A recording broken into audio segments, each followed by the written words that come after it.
తర్వాత ఇప్పుడు మీరు స్కూల్ మళ్ళీ ఎప్పుడు పెట్టినా ఎక్కడ పెట్టినా ఒరిజినల్గా మీకున్న ఆ టాలెంట్ వల్ల మీరు మళ్ళీ వాళ్ళతో కృష్ణుడు వేషం వేశారు, వెంకటేశ్వర స్వామి వేషం వేశారు. అవన్నీ మీకు యాడ్ అవ్వలేదండి? యాడ్ అవ్వలేదండి. గోదావరి పుష్కరాల్లో చేశాను, బ్రహ్మోత్సవాల్లో చేశాను. ఇప్పుడు గ్రహణం సినిమా చేస్తే ఒక ప్లస్ పాయింట్, టర్నింగ్ అవుతుంది లైఫ్ అని అనుకున్నాను. ఏమీ లేదు. అతనే మీకు మళ్ళీ వేషాలు ఇవ్వలేదు కదా? మోహన్ కృష్ణ నేను ఫోన్ చేసి అడుగుతా, నేను ఏ కృష్ణ నాకు ఇన్ని సినిమాలు చేస్తున్నారు, ఇంతమంది పెద్ద ప్యాడింగ్ పెట్టుకుని నాకు వేషం లేదా అంటే నేను ఆర్టిస్ట్ని కాదా అని అడుగుతాను. అయ్యో అమ్మ, ఒక గ్రహణం లాంటి క్యారెక్టర్ మీరు చేసిన తర్వాత మీకు ఆ స్థాయికి మించిన పాత్ర ఇవ్వాలి, కానీ నేను ఎట్లా పడితే అట్లా క్యారెక్టర్ ఇవ్వలేను అన్నాడు. నేను కామ్ అయిపోయినా. కరెక్టే కదా, ఒక రకంగా నవ్వాలా ఏడవాలా తెలియదు. ఓ పక్కన పొగినట్టుంది, ఇంకో పక్కన అవకాశం రాలేదు.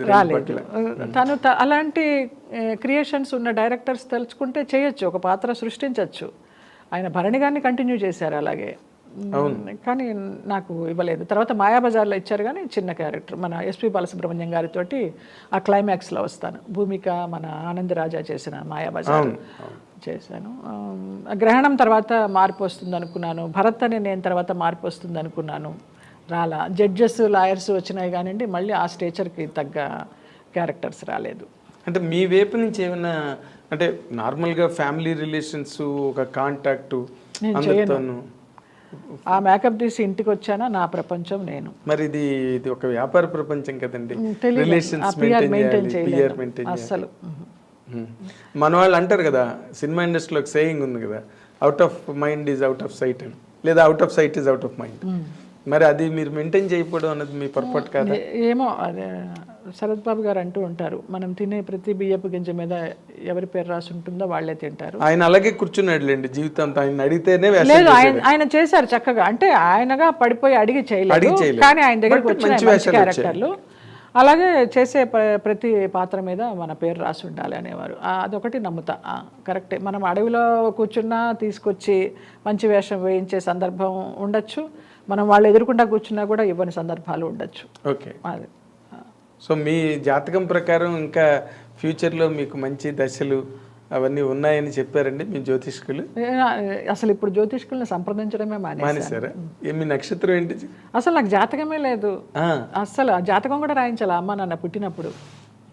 గుడివాడలో పుట్టాను. ఫోటో పెట్టుకోవాలండి, పెట్టుకున్నారా ఇంట్లో అమ్మ నాన్నది? చాలా గుడ్డి జ్ఞాపకం చెప్తుంది అమ్మ.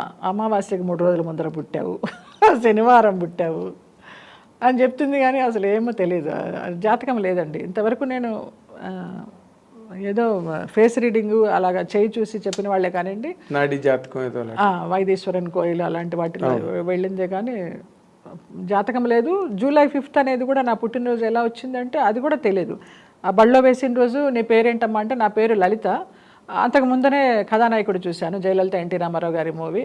ఆ నాన్న లలిత అని చెప్పబోతుంటే నేను జయలలిత అని చెప్పాను, అలాగే జయలలిత అయ్యాను. ఆ జూలై 5th అనే డేట్ ఎలా వచ్చిందో తెలియదు, కానీ చిన్నప్పటి నుంచి ఆ సర్టిఫికేట్లో జూలై 5th ఉంది, కానీ జాతకం లేదు. ఓకే, అంతే. అసలు వండర్ఫుల్ అండి మీ ఫ్యామిలీ, అసలు మామూలు వంశం. అన్నలకి అక్కలకి అందరికీ ఉంది జాతకం, నాకే లేదు. అసలు ఇది నిజంగా మీరు ఆడవలసిన సందర్భం అంటూ ఉంటే ఇది తక్కువ ఏం అక్కల. ఎందుకంటే మీరు బోల్డ్గా ఎదుర్కొన్నారు, బోల్డ్గా నిలబడ్డారు, ప్రతి దాన్ని ఛాలెంజ్గా తీసుకున్నారు. మీరు మీ లైఫ్ని గేమ్గా తీసుకున్నారా, ఛాలెంజ్గా తీసుకున్నారండి? రెండు తీసుకోవాలి. అసలు ఆ గేమ్ ఛాలెంజ్ రెండు తెలియదు, రెండు లేవు. అదో మానన్న మీరు సాఫీగా వెళ్ళిపోతుందా? ఇప్పుడు మీతో కూర్చొని ఆనందంగా మాట్లాడానా, నైట్ వెళ్ళి తిన్నానా, నిద్రపోయినా, పొద్దున ఆరోగ్యంగా లేచానా, ఇంతే. నేను ఇద్దరిని చూశానండి, బాలు గారు, ఎస్పి బాలసుబ్రహ్మణ్యం గారు, మీరు డైరెక్ట్గా మీడియాలో ధైర్యంగా yes I'm a social drinker, నేను అందరితో నేను చెప్పానేమన్నా, అందుకే చెప్పాను నిద్రే తక్కువ ఎవరు ఆడుకుంటాను, డ్రింక్ చేస్తాను, చక్కగా విహారయాత్రలు చేస్తాను, భక్తి యాత్రలు చేస్తాను, అన్నీ ఉన్నాయి, అన్ని కోణాలు ఉన్నాయి నాకు. All in one. నా ఇష్టం, నాకు సొసైటీకి సమాధానం చెప్పాల్సిన అవసరం లేదు.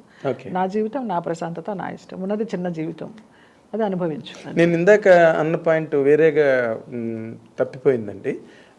మీరు మంచి ప్రైమ్లో ఉన్నారు, మొదటి మ్యారేజ్ ఫెయిల్ అయినప్పటికీ కూడా తర్వాత మంచి ప్రైమ్లో ఉన్నారు, చాలా బ్యూటిఫుల్గా ఉండేవారు, and you're a busy actress all the while.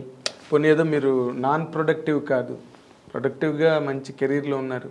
ఎవరు మీకు ప్రపోజ్ చేయలేదండి? లేదు, ప్రపోజ్ చేయడాలు, పెళ్లి చేసుకుంటానని ప్రపోజ్ చేసే మహానుభావులు ఎవరు దొరకలేదు. ఉంచుకుంటామని వచ్చిన వారే కానీ ఉంచుకుంటామని అడిగారు చాలామంది అడిగారు.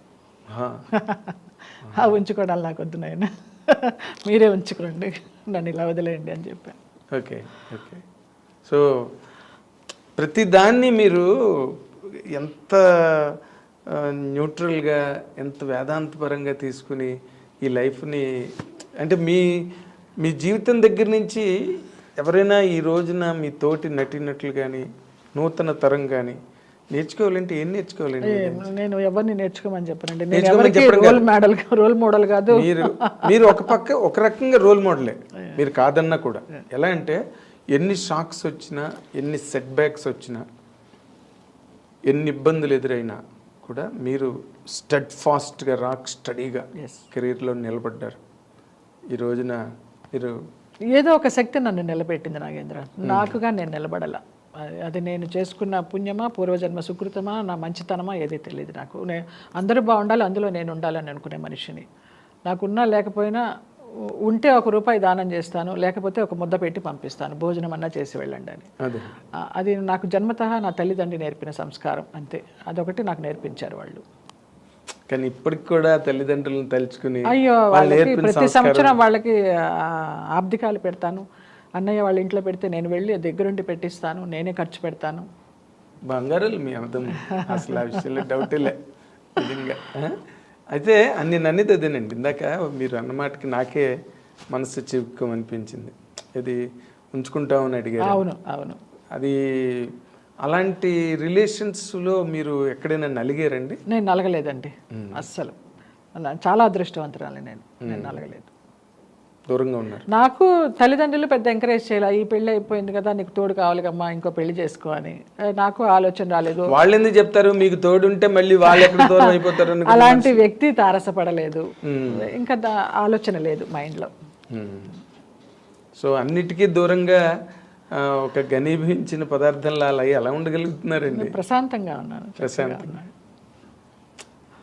చాలా గ్రేట్. ఇప్పుడు ఈ టీవీ సీరియల్స్లోకి వచ్చిన తర్వాత మళ్ళీ కొంచెం మీరు కలివిడిగా ఉన్నాను. ఇప్పుడు టీవీ సీరియల్స్ కూడా ఏమి లేవండి, అన్ని మానేసేసాను.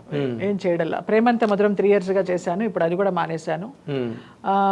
ఇంకా రెగ్యులర్ సీరియల్స్ వచ్చినా ఒప్పుకునే ఇదిలో లేను, చాకరీ చేయలేను. చాలా టెన్షన్ అది. ఏదైనా గెస్ట్గా అన్నపూర్ణ వాళ్ళు పిలుస్తూ ఉంటారు త్రినయనిలో, నాకు చాలా హాయిగా అనిపిస్తుంది. ఆ సెట్ పాజిటివ్గా అనిపిస్తుంది, అక్కడికి వెళ్తాను.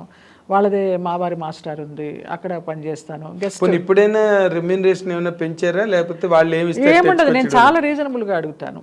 సినిమా అయితే పర్ డే ఎంత, సీరియల్ అయితే పర్ డే ఎంత, వాళ్ళు సంతోషంగానే ఇస్తారు. అమ్మ అంత నాకు కొంచెం తగ్గించండి అమ్మ అని ఎవరు అడగరు. అంటే తగ్గించేలాగా నేను మాట్లాడను, అంత హైలో అడగను. నాకు ఏది కావాలో అదే అడుగుతాను. ఎందుకంటే ఇవాళ రేపు టీవీ సీరియల్స్లో యాక్ట్ చేసేవాళ్ళు మామూలుగా చిన్న 1-2 సీరియల్స్లో వచ్చిన వాళ్ళే చాలా డిమాండ్ చేస్తున్నారు. నేను చూస్తున్నా నా కళ్ళ ముందర, మా పిల్లలందరూ పనిచేస్తూ ఉంటారు కదా, అసలు ఏం మాట్లాడతారో వాళ్ళు. అసలు ఇంత కూడా మొహమాటం లేకుండా కాస్ట్యూమ్స్ ఇవ్వండి, ఏదన్నా మంచి అకేషను అంటే మాకు కాస్ట్యూమ్స్ ఇవ్వండి, మేము కొనుక్కోం అంటారు. డిమాండ్ చేసి తీసుకుంటారు. అవును, ఇచ్చేవాళ్ళు కూడా ఛానల్ వాళ్ళు కొంతమందికి అలాగే ఇస్తున్నారు. అంటే మరి ఇంకా తప్పనిసరి పరిస్థితులు కదండి, ప్రొడ్యూసర్ అవాయిడ్ చేస్తారు. నేను ఎప్పుడు అలాగా డిమాండ్ చేయలేదు. మీరు ఎవరిని డిమాండ్ చేయలేదు, అందుకే అడిగాను ప్రత్యేకంగా. ఇప్పుడైనా అడుగుతున్నారా, లేకపోతే ఇప్పుడు కూడా వాళ్ళు ఏం లేదు, రీజనబుల్ అమౌంట్స్. పోన్లేండి, సంతోషం. ఇదొక్కటి ఇప్పటి వరకు మీరు మాట్లాడిన దానిలో సంతోషం కలిగించే విషయం ఇదొకటి ఏంటంటే, నేను అడుగుతున్నాను నాకు ఇంత కావాలి అని అడుగుతున్నాను. లేదు.